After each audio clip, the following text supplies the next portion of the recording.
Hello, friends and colleagues. Thank you for joining this webinar. So we'll be starting in a minute or so. So please appreciate your patience for another minute and then we get going. Thank you so much.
Welcome, everyone. So good morning, good afternoon, good evening, friends and colleagues joining this webinar today from different time zones.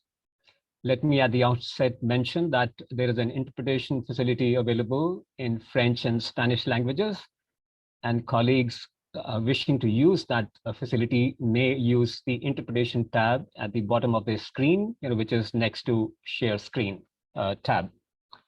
So welcome again on behalf of UNDRR, UNDP, WHO, FAO, and UN Habitat.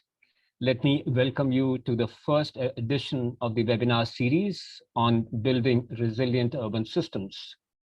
Today, we will focus on risk-informing urban development and an imperative for urban resilience with a lineup of erudite speakers and practitioners with years of experience and in-depth knowledge of the issues proposed to be discussed.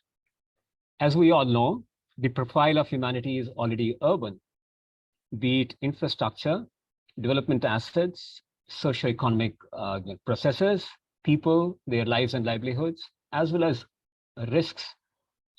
All of these tend to converge in cities today. It implies that the theater of action has firmly gravitated towards cities and urban centers. There is already a discernible trend towards urbanization of risks on one hand, while being accompanied on the other by what we might call an urbanization of development challenges like poverty, inequalities, socioeconomic vulnerabilities, etc. We know that much of the urban expansion is also taking place in countries and contexts which are marked by development shortfalls, governance deficits, and capacity constraints, while facing high exposure and vulnerability to disaster and climate risks. And of course, increasing incidence of disaster events in cities is already witnessing an upward tick with wide-ranging socioeconomic impacts as exemplified by the COVID pandemic. Hence, advancing risk-informed urban development has become central to the pursuit of sustainable development objectives and to securing resilient urban futures. But what does it mean? How can we move beyond a conceptual understanding of risk-informed urban development towards a more practical, more actionable pathways on the ground?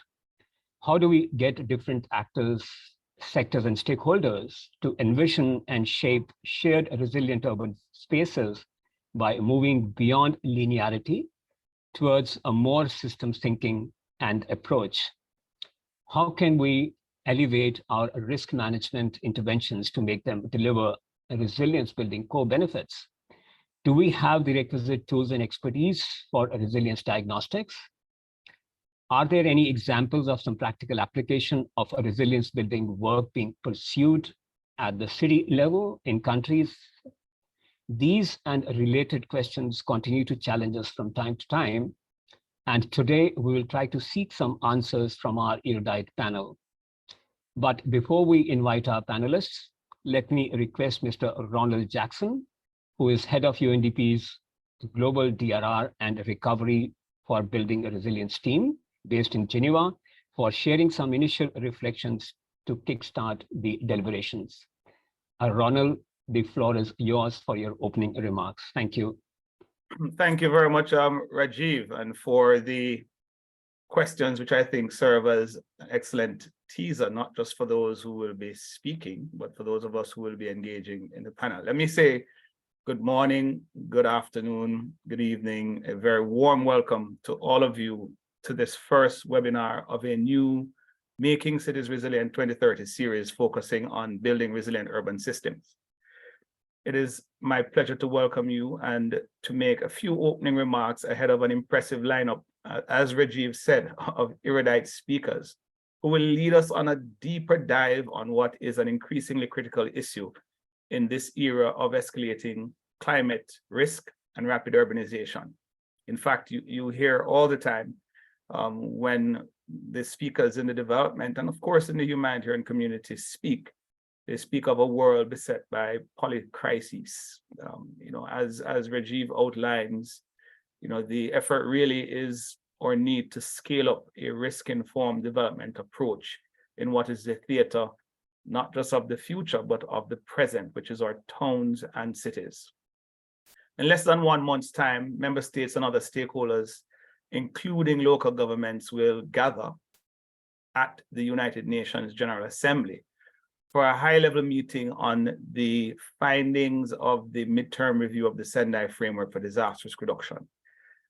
For those of us who have had an insight into this, we recognize that the midterm review pulls very few punches. It calls for major course correction to prevent, reduce the negative impacts and losses associated with the numerous hazard events we've seen over the past decade, some of which have become major catastrophic events, disaster events, as we like to refer to them.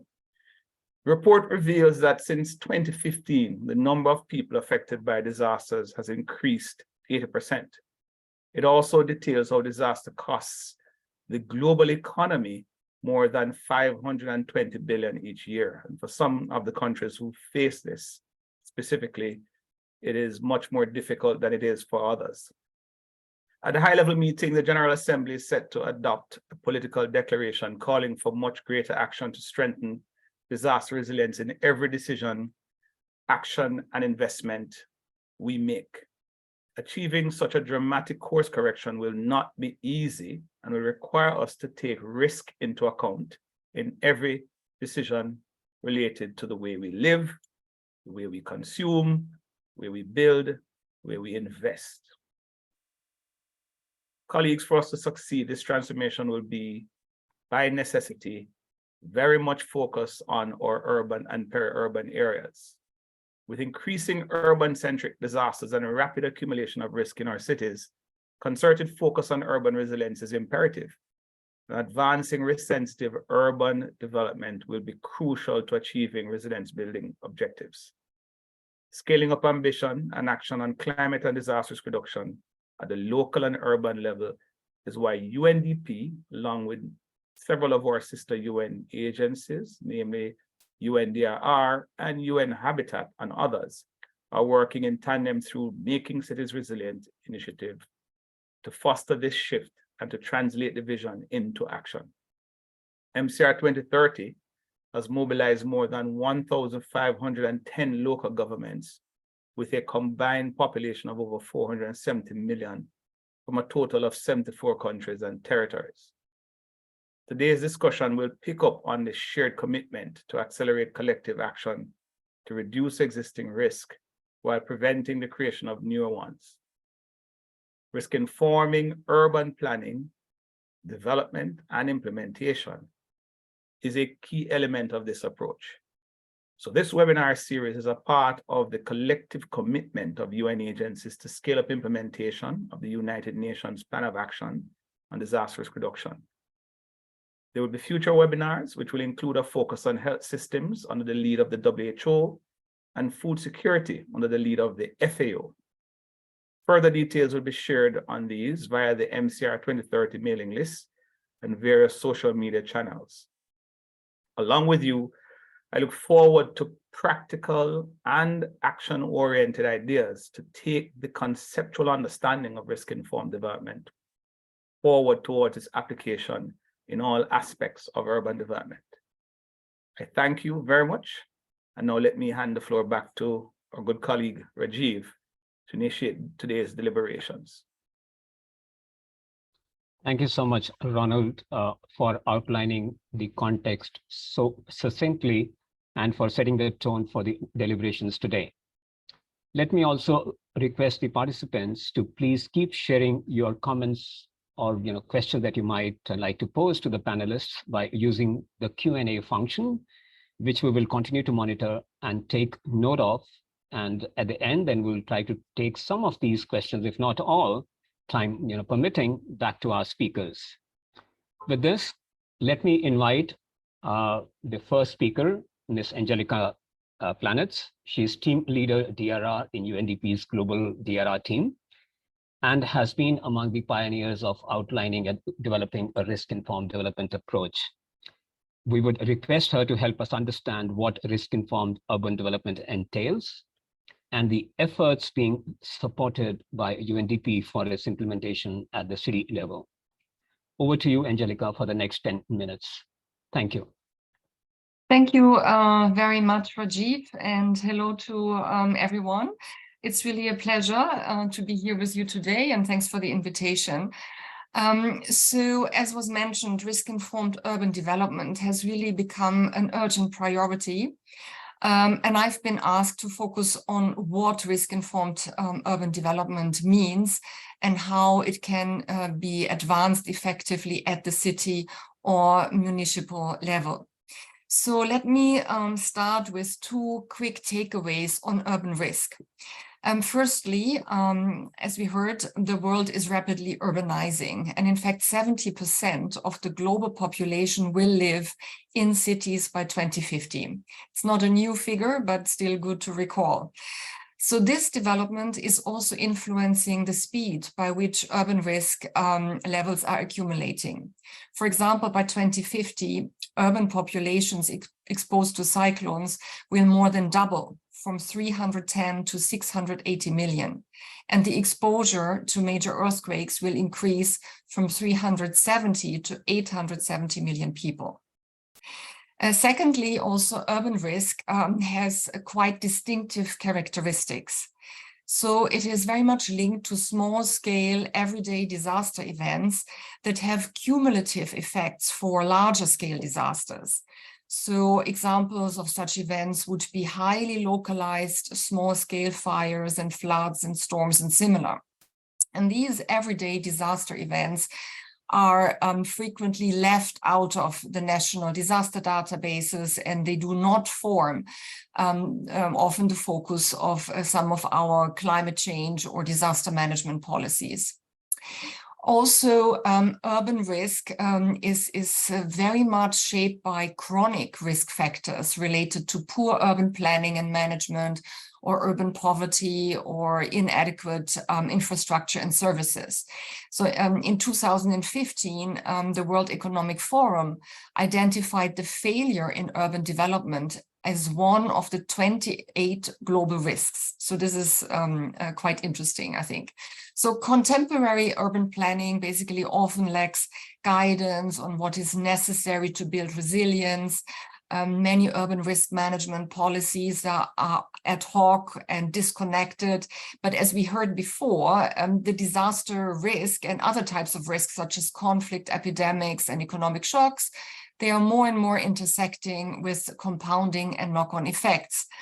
So, so this will have an impact on highly interconnected social governance and ecological systems. Now, this notion of chronic risk, however, also opens for us opportunities to explore more integrated approaches to risk-informing urban development. And against this backdrop, I would now like to move on to look a little bit how UNDP actually supports such an integrated urban resilience building approach as part of our risk-informed development approach. Now, in our practice over the last 20 years or so, we identified 5 important entry points or building blocks to support risk-informed development, and they are very much applicable also in the urban context. So one is the evidence base, second, the policy and planning framework, thirdly, capacities and skills are important, financing solutions are key, and last but not least, of course, leaving no one behind and multi-stakeholder engagement.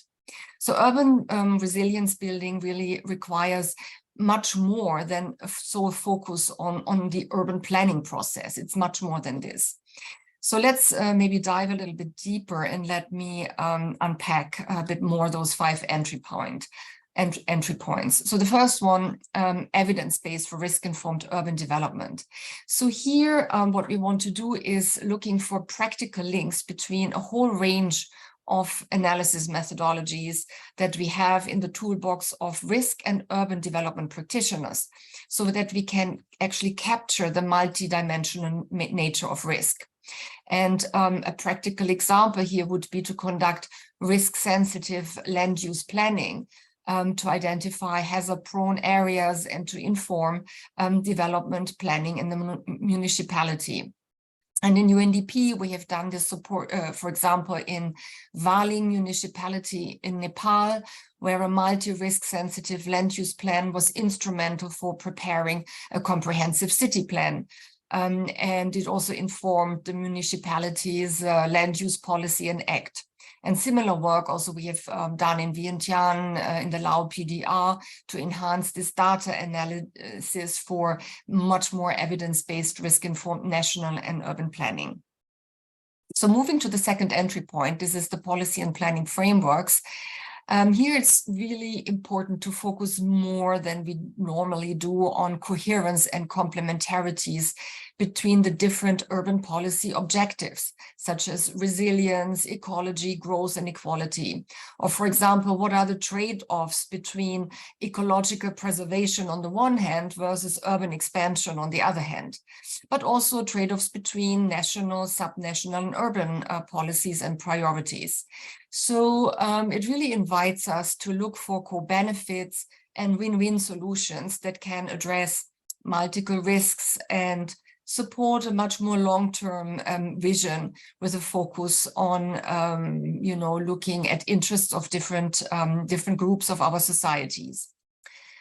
Again, some examples from UNDP. Here we worked with the city of Roseau in Dominica, through the Roseau Revitalization and Enhancement Project. And interestingly, this project really looked at so many simultaneous actions at the same time. So they looked at solid waste, green spaces, roads and sidewalks, drainage, social and community engagement, looking at the housing stock, resilient infrastructure, and so forth, to have actually then this comprehensive and mutually reinforcing resilience building approach. Now, the third entry point we are taking is strengthening capacities and skills at the city level. So here not only technical skills should be in our focus, but also the more generic adaptive planning and governance skills, scenario planning, portfolio management, etc. And also important here is to work with stakeholders to change their mindsets and their organizational cultures. So, so that we really change the view on how our planning, development planning at the local level could be moved forward. And an example now a little bit more still in the technical area of skills development. We've worked here again in Nepal with the Valing municipality, where UNDP trained municipal engineers and masons, including also women, on resilience building in the urban construction business. And interesting, this list of trained people is maintained in the municipality, and it can be accessed by anybody who has interest in the construction work, as well as by the civil contractors to engage them. So it's a very sustainable approach, actually. But other examples of skills development we have supported in the Sahel region in 7 cities, where we fostered the application of a tool called City Rep. And this really helped the city administrations and stakeholders identify planning and development needs, help them to prioritize them, and take a more holistic view rather than just go with a very linear sectoral process. Moving on, in the interest of time, I have 2 more minutes. Rajiv reminds me, the approach also recommends finding solutions so that we blend actually at the local level, public, private, and resources. And there is a whole basket of initiatives. Maybe I can't go into the details here. Moving on to the final entry point, which is the importance to leave no one behind, to apply these principles and prioritize the most vulnerable populations at the local level, to bring them into this risk-informed process so that they can really benefit from it. And there are 2 examples. In Tunisia, we worked with cities and stakeholder groups to develop a resilience benchmarking. So it's really to jointly monitor and assess the progress towards resilience building across various urban services.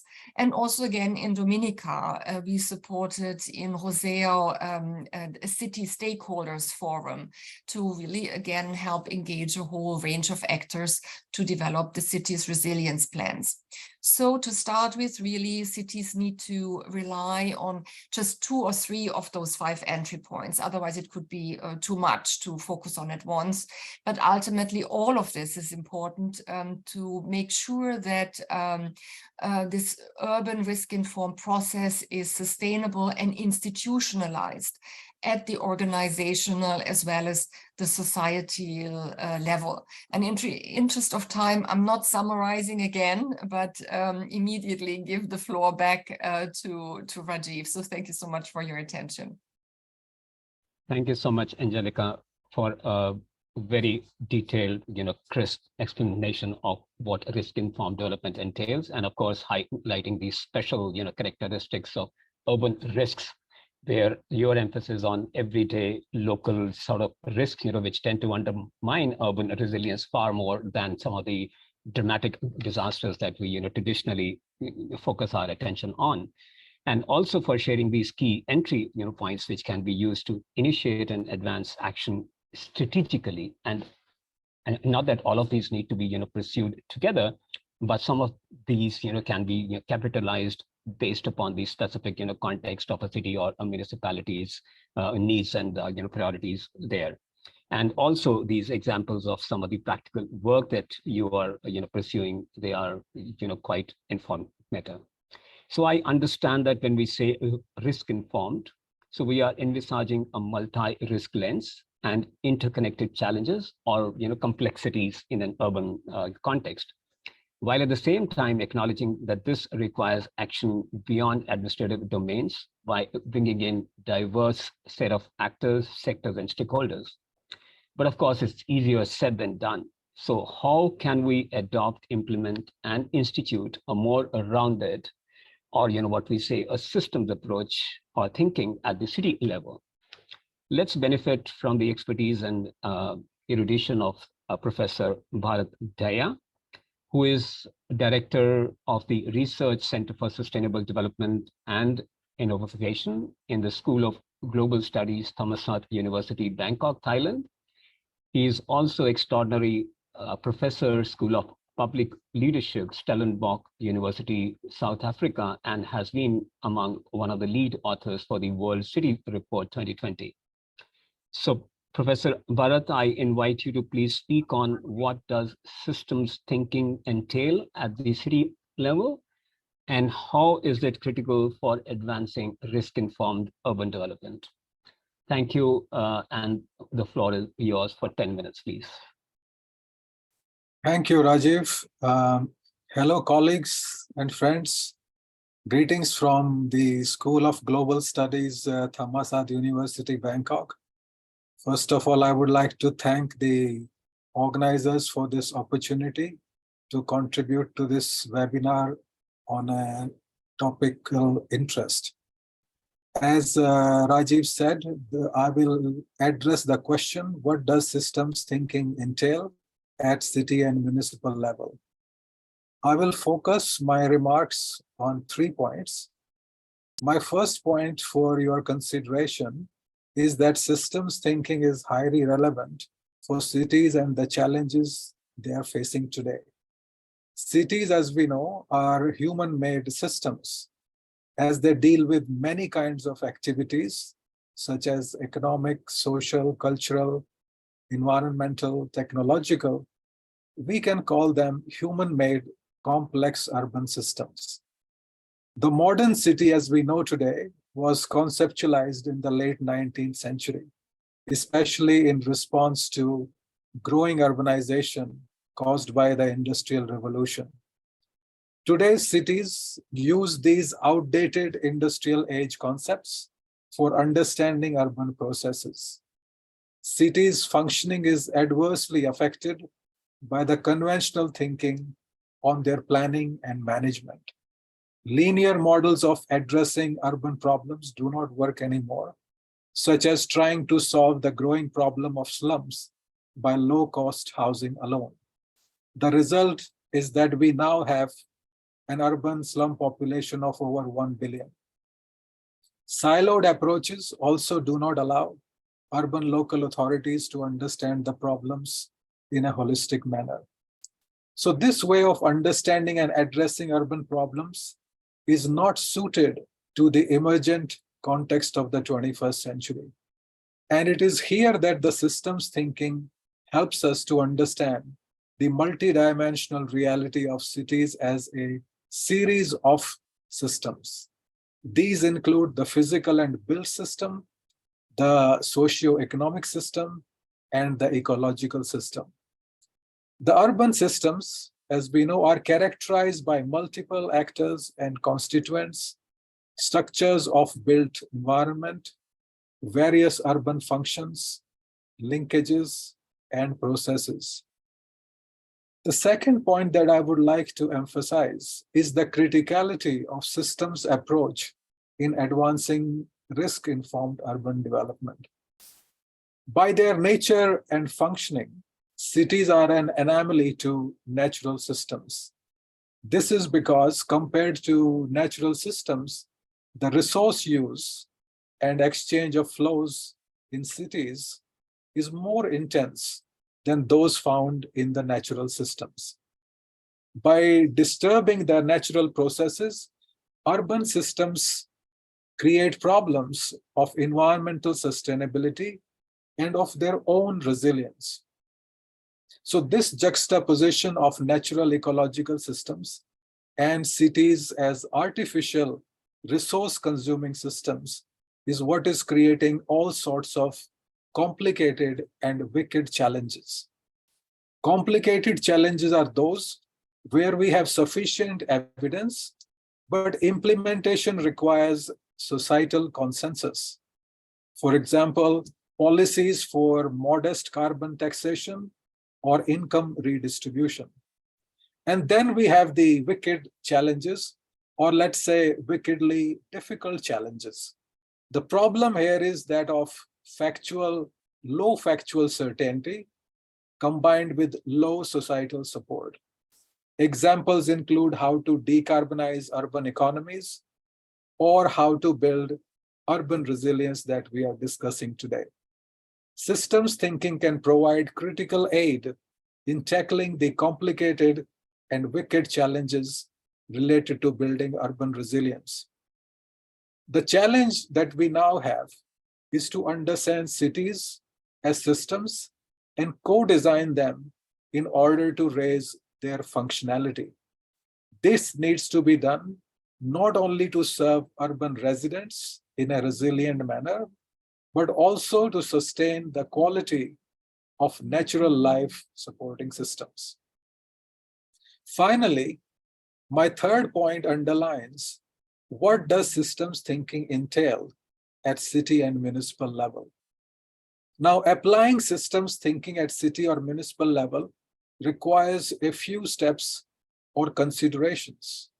The first step is to understand a city's context. Cities are located in a natural setting, whether they are coastal areas, plains, deserts, mountains, or islands. And therefore, cities use their natural setting and local resources, such as water, food, energy, and so on. Thanks to globalization, they also use resources from far-off places. These inputs are essential for their functioning. As outputs, they produce enormous quantities of solid waste, wastewater, and pollution that affects air, water, and soil quality. Cities generate environmental and climate impact as well as are impacted by them. Second step is to explore the plausible and desirable visions of possible futures. This requires involving stakeholders that are affected by the functioning of urban systems, as well as those who can contribute to understanding the systems and related processes.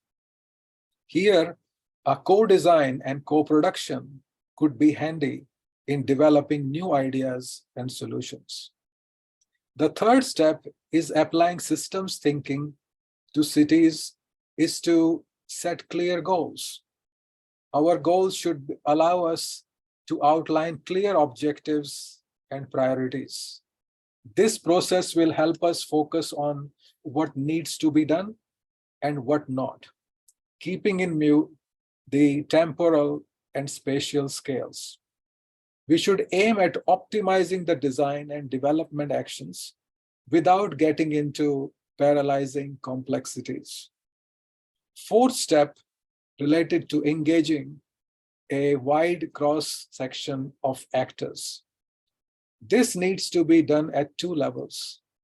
First is the city level, where key actors may come from public, private, or community sectors. And second is that of higher level governance, where higher echelons of government are important to upscale local urban innovations. In applying systems thinking to cities, the fifth step is to take into account the diversity and interdependencies within cities. This is important because complex feedback mechanisms may entrench inequity. Therefore, understanding the diversity and interdependencies may help in empowering disadvantaged groups through the systems approach. Sixth, and finally, we need to keep in mind the flexibility and adaptability of solutions developed through systems thinking. This is important because conditions change across space and time. For new challenges to be addressed effectively, they should be framed regularly based on evolving circumstances. In this way, the adoption and application of systems approach can go a long way in addressing the challenges in working towards risk-informed urban development and building urban resilience in small, medium, and emerging cities. I thank you again for this opportunity and look forward to the discussion. Thank you so much, Professor Bharat, for sharing your insights on an issue which, though seemingly, appears quite simple, but yet has been, posing some challenges, definitely, for, say, practitioners like us of putting it into action on the ground. Your thoughts and ideas about cities having complexity of challenges and not being attuned or oriented towards linearity of approaches or solutions, but more like a systems thinking towards addressing those wicked or complex challenges is spot on. And the steps that you have outlined to help advance action around systems thinking and approaches are really practical. Definitely a good way to recap is that we need to understand the city's context as of today,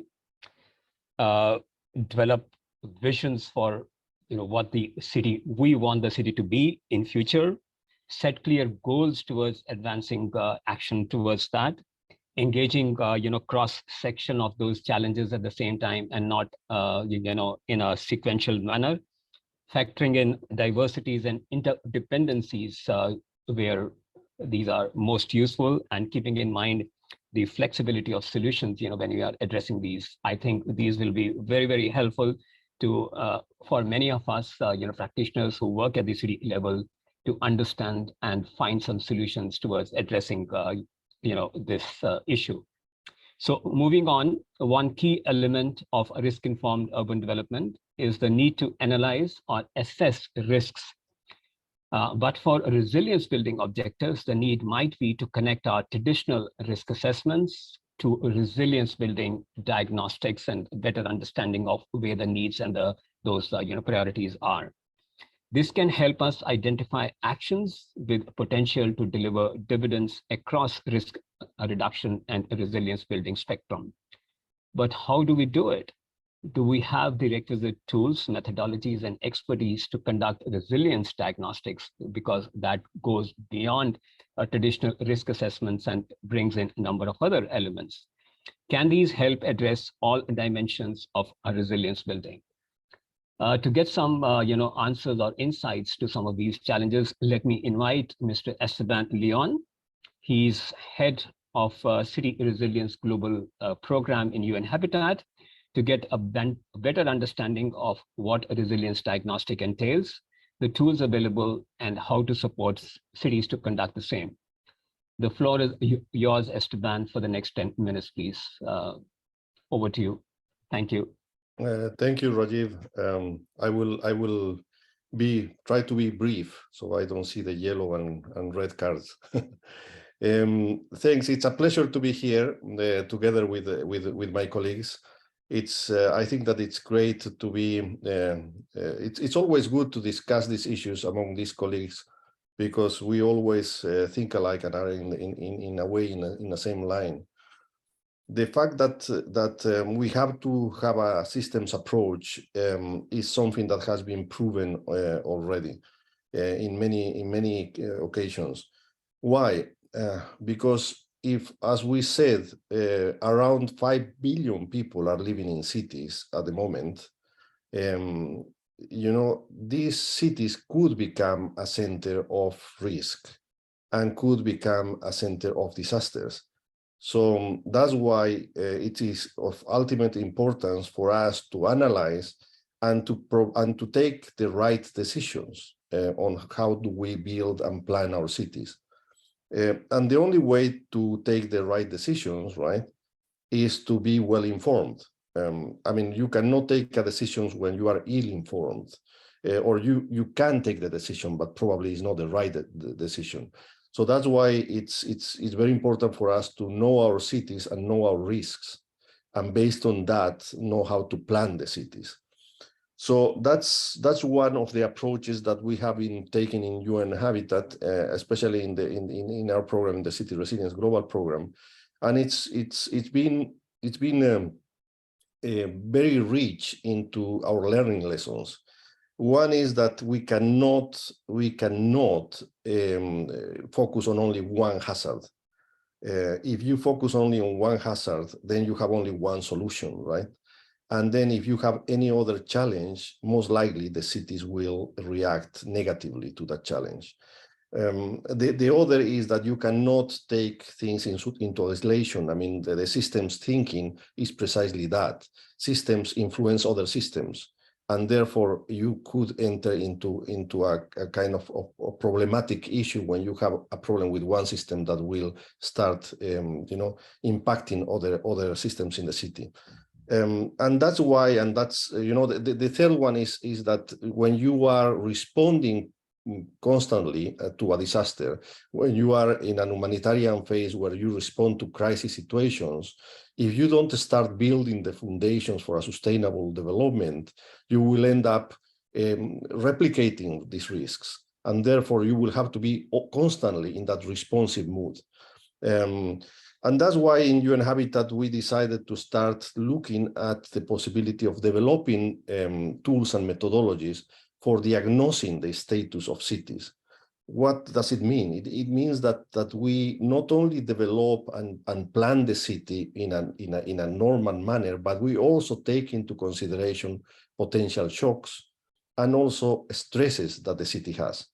When I said shocks and stresses, I'm talking about potential shocks are basically the natural phenomenon that can change the trajectory of development. And when we talk about the stresses, we talk about the impact that it has, the normal functionality of systems in a city, and how can we make sure that the systems are not working constantly under stress and can collapse anytime, right? So that's why we initiated this process. We developed this methodology, and the first step of the methodology is precisely that, collecting data and information. We have to collect all the data and information relevant in order to make sure that we take informed decisions, evidence-based decisions. The second phase is to make sure that we identify the relevant stakeholders in the city. All the stakeholders are part of that risk reduction technique or resilience building technique. All of them, no exception.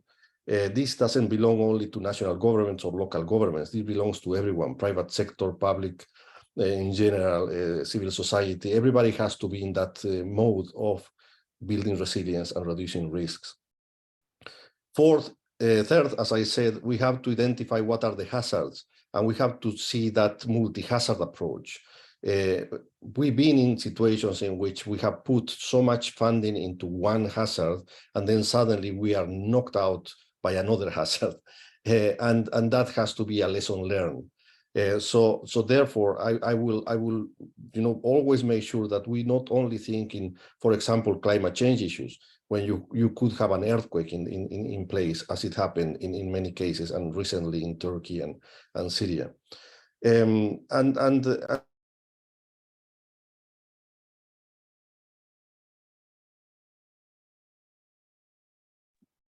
Somebody muted me. That was the yellow card. And then finally, we have to start identifying which systems are going to impact other systems, right? It happened to us that many times for solving the mobility issues, what we have to do is start working on economic issues, right? So if you decentralize the economy, most likely people don't have to go to the city center or the old town in some cities for solving their problems. They can go to other periphery areas and they'll solve that problem. So you reduce the influx of people into the city center of any city. That is a perfect example of system of systems. Now, if you ask me, after having implemented this program in many cities, if you ask me which ones are the main city systems that get very quickly collapsed, I will say mobility is one, waste management is another, water supply is another. And of course, when you have a pandemic, as we had recently with COVID-19, you have the economy and the social part conflicted.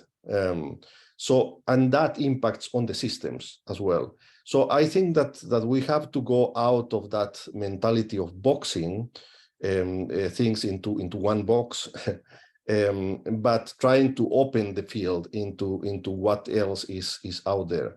I will say that was, in a way, a bit of a problem in the past. We focused too much on the natural phenomenon. We analyzed very much earthquakes, for example, and we were as I call it, these astrologos.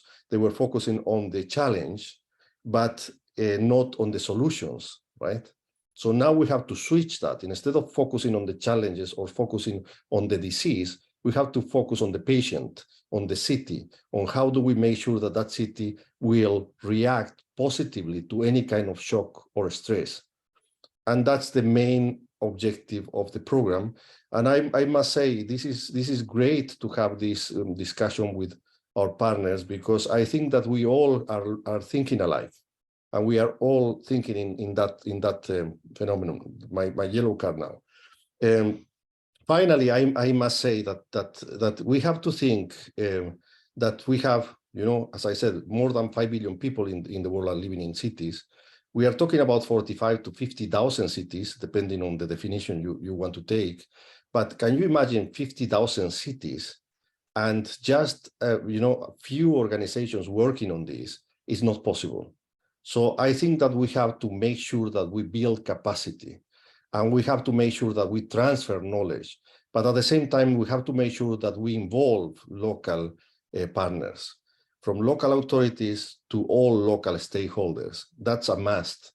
And finally, I want to just mention that, if we rely only on the humanitarian response, we are going to be doomed, right? Because at the end of the day, we cannot just run after the disaster. We have to anticipate, and we have to plan, and we have to start contingency planning. And that's the most important part of our work as developmental agencies and organizations. So I thank you very much, and I hope that I contributed a bit with this discussion. Thank you so much, Esteban, for unpacking a complex, diagnostic work and helping us understand its application.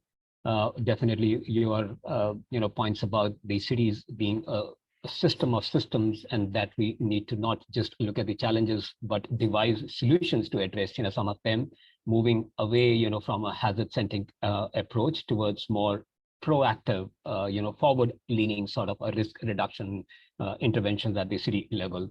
Really appreciate the same. Now, let me turn towards a practitioner, from the municipal level itself, to benefit from their experiences in putting urban resilience to action. We have with us Mr. Alexander Jilicic. He is the secretary of the Drina River Basin Municipal Corporation from Serbia, who has undertaken a mapping of the second-order water streams in the Drina River Basin to help build resilience to urban flooding across many municipalities in the river basin. So we look forward to learning about your work and experience, Mr. Jilicic, and the floor is yours for the next 10 minutes before we come to the question answers. And again, your participants, please feel free to put your questions through, or we will be soon posing them back to the panelists. Thank you. Over to you, Mr. Alexander.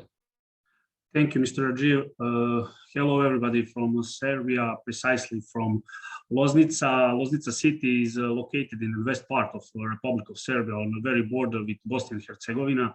And the west part of the city lies on the banks of the river Drina, which is beautiful, but also because of that, we have a lot of problems with floods on our territory. But most of these floods in our territory are not caused by the Drina River, but by smaller rivers and streams that flow into the river Drina from the surrounding hills. In order for you to understand the reasons for conducting this research, I must briefly, just in a couple of sentences, describe the situation in Serbia when it comes to watercourse management. In the Republic of Serbia, all watercourses are divided into two large groups. These groups are first order watercourses, which include big rivers such as Danube, Sava, Drina, and so on, and second order watercourses that include small rivers and streams. According with this division, and the division of jurisdiction over all watercourses was carried out, so that the public company Serbia Vode, which is a part of republic level of government, has jurisdiction over all first order watercourses. And authority over second order watercourses is in the hands of local self-government cities and municipalities. Each city or municipality is responsible for that part of the second order water which is located on their territory. Some of these second order watercourses flow across the territory of two or more municipalities, but the jurisdiction is strictly related to the territory, and because of that we have situation where 2 or more local governments are responsible for one watercourse. This division of responsibility in some way imposed the need for the cooperation between cities and municipalities in the area of disaster risk reduction. By this jurisdiction, we mean the maintenance of the banks of these watercourses, the construction of flood protection system, and all other prevention measures. But when a flood occurs and we move from prevention phase to response phase, first response units are from local level of government, civil protection units from cities and municipalities, no matter on which watercourse the flood occurred. Cooperation between cities and municipalities based on basins is the form that we have chosen to use here in Serbia. This cooperation can be established on some other basis depending on hazards and geographical characteristic of territory. My opinion is that the only correct way to reduce the risk of natural disaster at any level is cooperation between subjects who share the risk of natural disaster. The association of cities and municipalities into basins is primarily motivated by desire to reduce the level of risk from all natural disaster. In order to achieve this goal, cooperation between local self-government is necessary. So far, 5 basins have been formed that include a significant number of local self-government in Serbia, and the Drina River Basin is one of them. The joint service of Drina River Basin include 10 municipalities and city of Loznica, of course. We carry out all planning and response activities in the field of emergency situation together, and my job is as the head of this service to coordinate all activities. In this short presentation of our research, I will not go into details because we don't have time for that, because it's very complex research, but what is important to note are the reasons for conducting such a research. And first of them is a very large damage caused by floods on the second order watercourses. In the last 10 years on Drina River Basin territory, the damages caused by floods of the second order watercourses are larger than damages caused by floods of first order watercourses.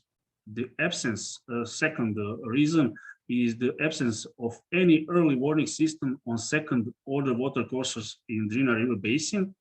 Third, a high speed of flood wave generation of these water courses from 2 to 4 hours, and because of that, there is little time to react. And the last of them, the second order water courses most often pass through urban areas, and it's necessary to act timely manner and to save property and maybe to evacuate population. The first part of the research aimed to establish a unique methodology for defining location of measuring station, which should collect the meteorological data on rainfall amount, air temperature, soil moisture, and water level in the riverbed. In the process of developing this methodology, we used large amount of data such as geological, geomorphological, hydrometeorological, land use, urban infrastructure, and so on. As a final results of all this data collection and analysis process is methodology which gives us best location for placement measuring station that will allow prediction of the occurrence of torrential flood in specific microsites. In the second part of the research, we collected data on all available measuring stations on the market and sensors to perform a comparative analysis on their characteristics, and based on that, choose the best existing solutions. In this process, 2 different types of measuring station devices were observed. The measuring stations for gathering of water level in the riverbed data, and measuring station for gathering of the meteorological and climate data. Besides that, based on the analysis of all available technologies and hardware components that can support necessary requirements, the set of general technical specifications for development of measuring stations are also defined. And this is very important for some future development process of new measuring stations. As a final result in this part of research, the general recommendation for design, development, and implementation of the observed measurement station is given, and general comparison of these possible measuring station devices design and implementation option is presented in tabular form, taking into account factors related to design and development process. In the last part of the research, the focus was on the software solution for data distribution at backend users. And based on previous chapters, methodological guidelines and technical specification, backend should provide mechanism for real-time acquisition, storing, and processing of following parameters. First of them is amount of rainfall, second, air temperature, third, relative air humidity, four, soil humidity, and five, water level in the riverbed. Based on the proposed communication architecture, the central application software must be able to provide next two things: the reliable and timely reception of all measured data and sensor device status information. We think on that point, remaining battery supply capacity with the specified reporting period, reporting modes, latency, reliability, and so on. And second is the support for remote control one or more sensor devices connected to measuring stations. This research was very complex and required the engagement of experts from different fields, geographically, electronical engineering, programmers, IT process managers, and so on.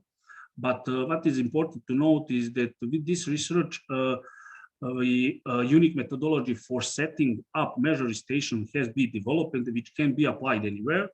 The technical specification of data collection devices is given, and on the basis of which the process of developing new device can be started. The characteristic of the software that should perform data transfer and software that would be used by end users were defined. At the end, first of all, I want to thank Mr. Rajiv and his team for opportunity to conduct this research and to produce this pioneer document in DRR field. Also, at this time, we are working on a concept note for further upscale on this initiative. Thank you for your time and here and for questions. Thank you so much, Mr. Alexander, for sharing your experience and the examples of the pioneering work that you are doing. It's really exciting. I have learned about this initiative as you were, working on it. Definitely with regard to identifying the technical specifications for data gathering and analysis, software solutions to disseminate the same, and to establish early warning systems to meet these challenges. Quite interesting, and we look forward to supporting you further on this. Since we are running out of time, I would just mention that there are many interesting comments and questions which have emerged in the Q&A box. I will try to bunch a few of them together and post them back to the panelists and request for a quick, crisp answers and not too detailed. Professor Bharat, there are two quick questions for you. Thanking you for your extremely interesting presentation and ideas, but could you describe as to how systems thinking can also be used towards disaster preparedness and emergency response? Just that's one. And the second aspect could also be, since you're answering it, what are some of the main challenges to adopting a systems thinking approach at subnational and the local government level? Thank you. Over to you for a short, crisp answer, and then I have a few for Angelica also in the box. Over to you, Professor Bharat. Thank you for those wonderful questions. Let me just use this opportunity to apply the various steps to the disaster and preparedness and emergency response. So the first thing will be to understand a city's record of disasters, as well as the related loss and damage from quantitative or qualitative sources. So quantitative will be the climate data and qualitative will be local oral histories, anecdotes, and so on. And so also we will need to understand the potential risk a city may face in the future. The second step is to develop a vision. You may like to have a disaster resilient city, and these inputs will be there from the step one, which is to understand the context. Also, inputs will be required from various stakeholders, those who are affected and those who can contribute. Third step, as we discussed, was to set up clear goals, which may be a city that has high levels of disaster preparedness, or a city that is able to provide rapid emergency response. Fourth step is to involve various organizations that can support this process. And the other two steps will be to see who is affected more and who is less affected, and how can we reach and support those people who are affected more. And lastly, the question of flexibility and adaptability. So we need to update our data and information as we go along. The second question is about applying systems thinking at subnational and local government level. Actually, those are the steps that I had detailed out. The problems are linear thinking, siloed approaches.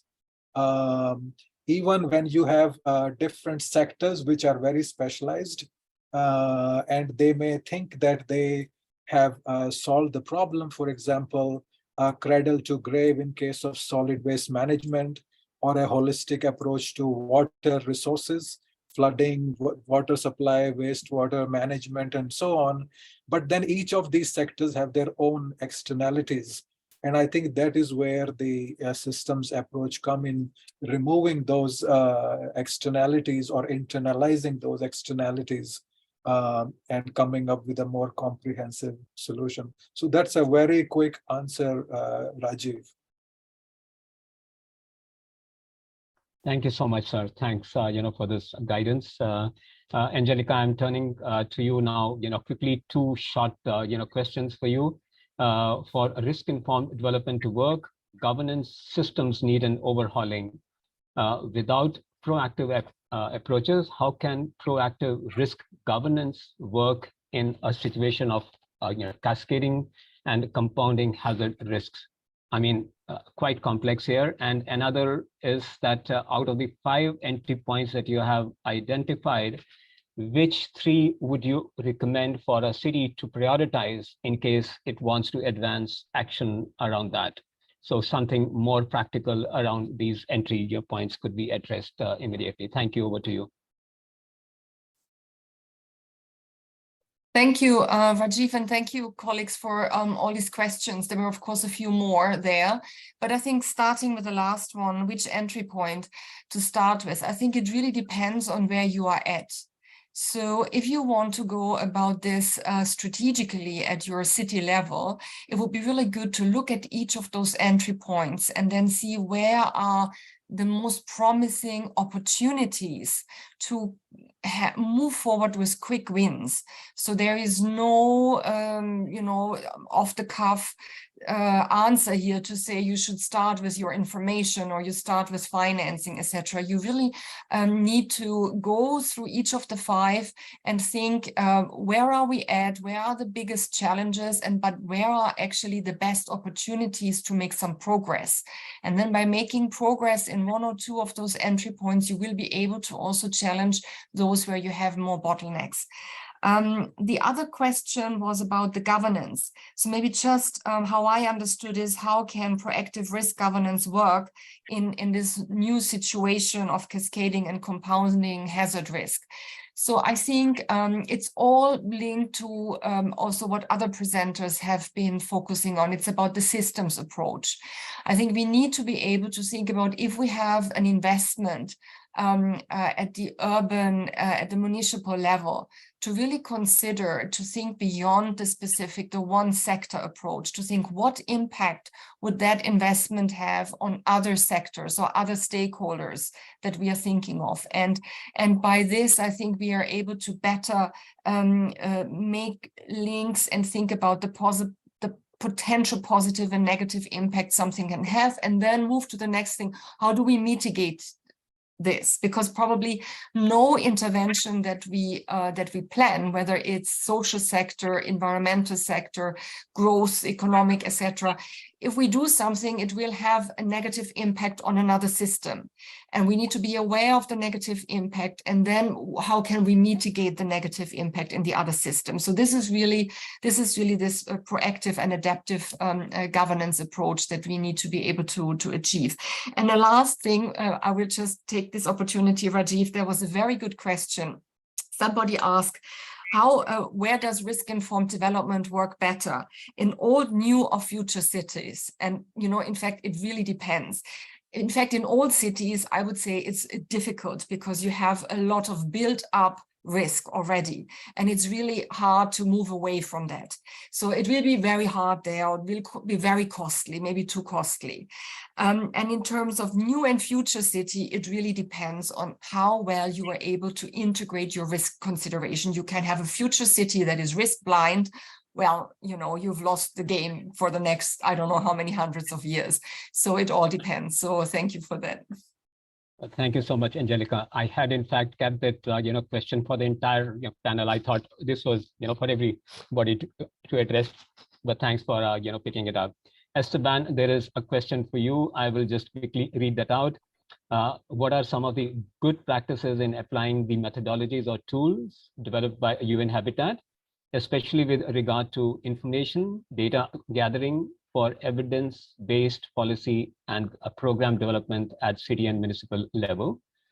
What are some of the modalities or most effective methods for building knowledge on resilience diagnostics at the subnational level? So what are the good practices in applying it? And then how do you build that good knowledge base at the local level? Over to you, Esteban. Thanks. Really good questions. I mean, the good practices will be always to build capacities at the local level.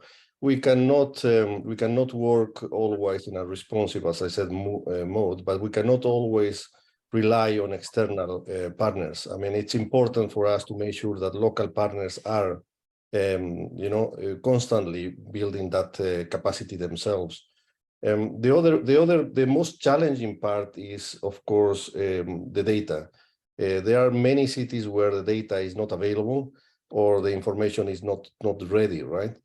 That's the other trick, let's say. What we have to do is make sure that the information we have and the data we have is relevant. There are cities, I'm sorry for the noise, it's the next office.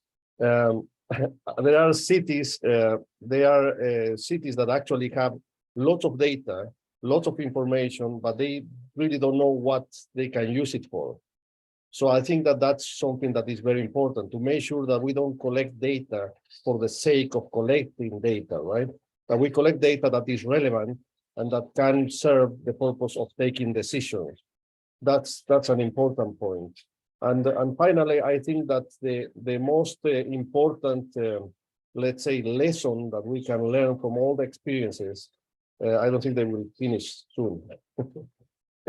It's that cities have to exchange knowledge, and the city-to-city cooperation is a must. It is important because we are in a globalized world, and if we extrapolate the local to the global level, it's exactly the same. No city lives in isolation, so therefore you depend on other parts. When you cannot, it's exactly the same idea of having buildings. If you build one building that is earthquake proof and the next one is not, it's going to fall on your building and collapse. So you cannot think selfishly, in a selfish manner. You have to make sure that you build capacities at all levels, and you have to make sure that you build resilience to your partners and the other cities as well. And that's when it kicks in the question of the policy. It is imperative that we create and we have national policies that support the local level implementation. And that's the idea of the diagnostic tool. I mean, we not only produce a diagnostic of the city with recommendations, actionable recommendations, concrete recommendations on how to build your resilience, but we also support governments at the national level to have these policies for implementing these actions. So it's all related, and it's all a system at the end of the day. Thank you. Thank you so much, Esteban. Thanks a lot, colleagues, participants, panelists. So we are already overstretched with the time. I will just turn back to Mr. Ronald Jackson for a quick summary of the deliberations today, some of the key takeaways that he thinks that all of us need to keep in mind, and then we wrap up after that. Over to you, Ronald. Thank you. Thank you so much, Rajiv. First, let me express my sincere thanks to the speakers.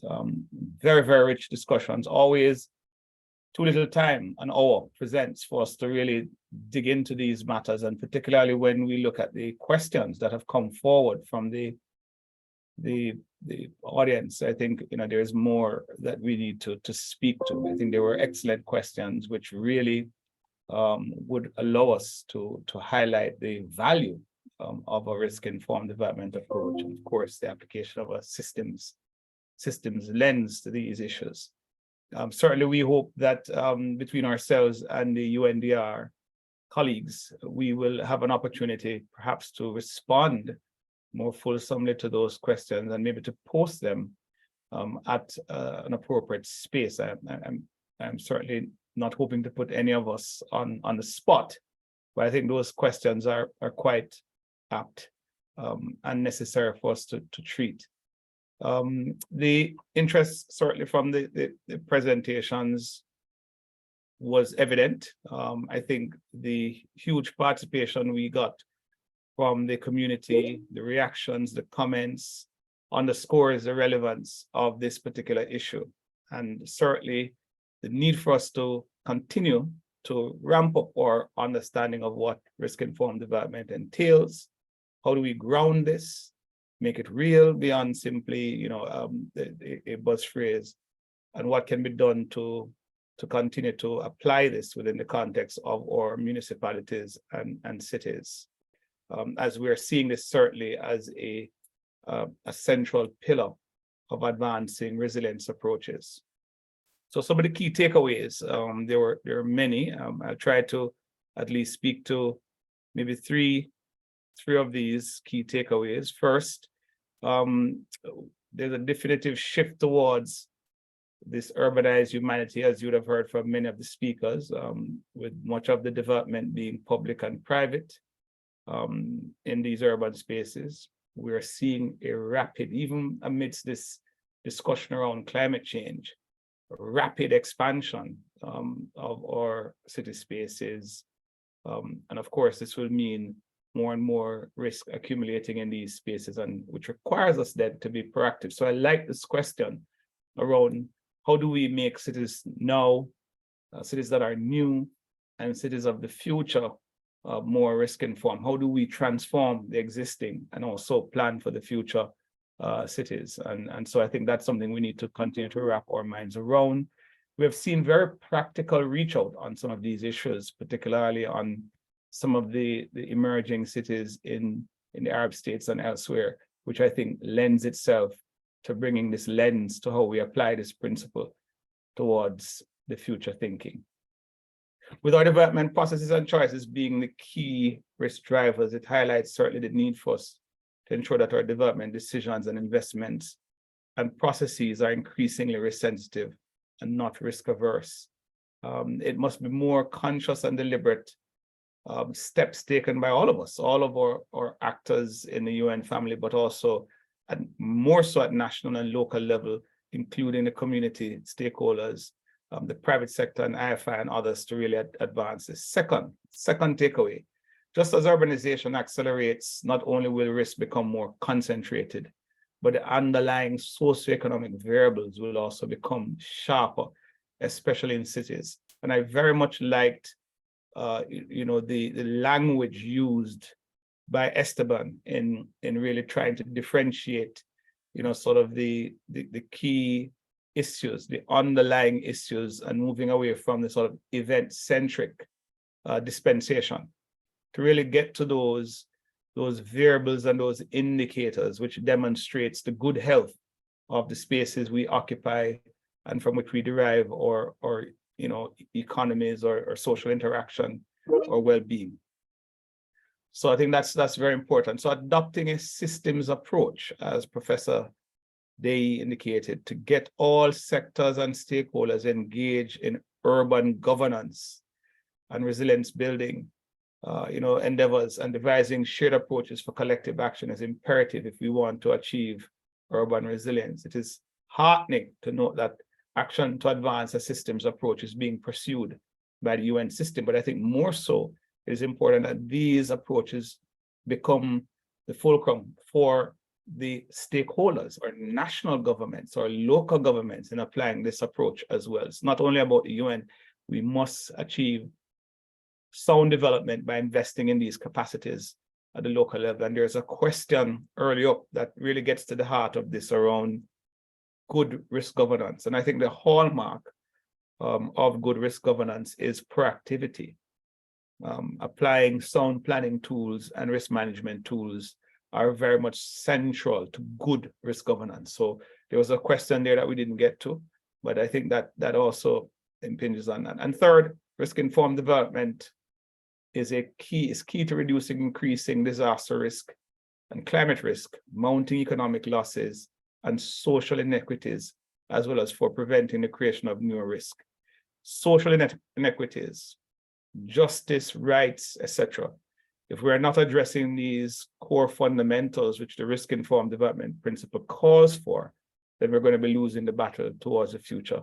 There's much more. I really won't, keep you much longer. I want to really recognize the efforts of UNDP, UNDRR, UN Habitat, and other UN systems entities. We continue to work together to proactively address these felt needs with particular focus on small and medium cities in challenge development contexts like SIDS, LDCs and LICs, and fragile or conflict affected contexts. And you would have heard from the speakers, in particular, Angelica, really applying this concept to varied development contexts, not just those that are, run-of-the-mill natural hazard spaces, but complex spaces such as in the Sahel, etc. Thank you, colleagues. Thank you, those who participated. And with these words, let me once again compliment the organizing team. It was a really wonderful start to the webinar series, and I'm expecting that we will continue in the same vein. And I look forward to benefiting from the valuable experiences and perspectives shared. Thank you and have a good rest of the day and rest of the week.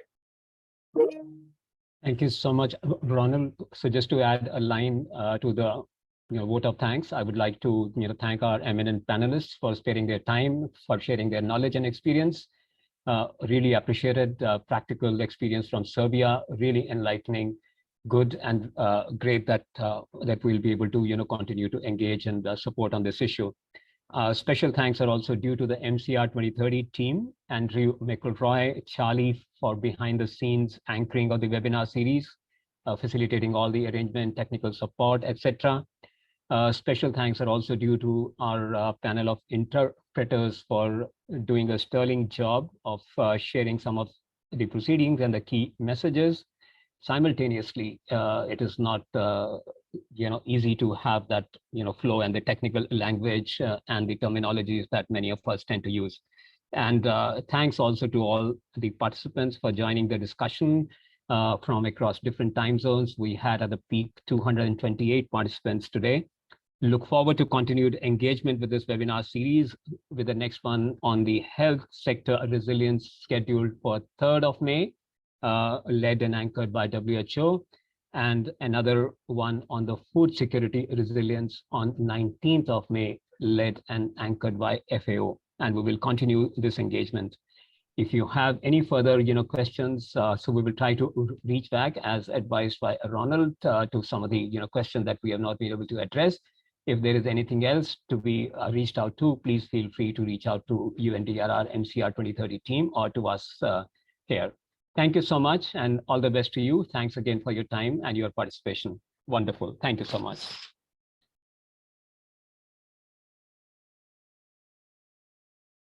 Bye now, everyone. Bye-bye. Until next time, Bart.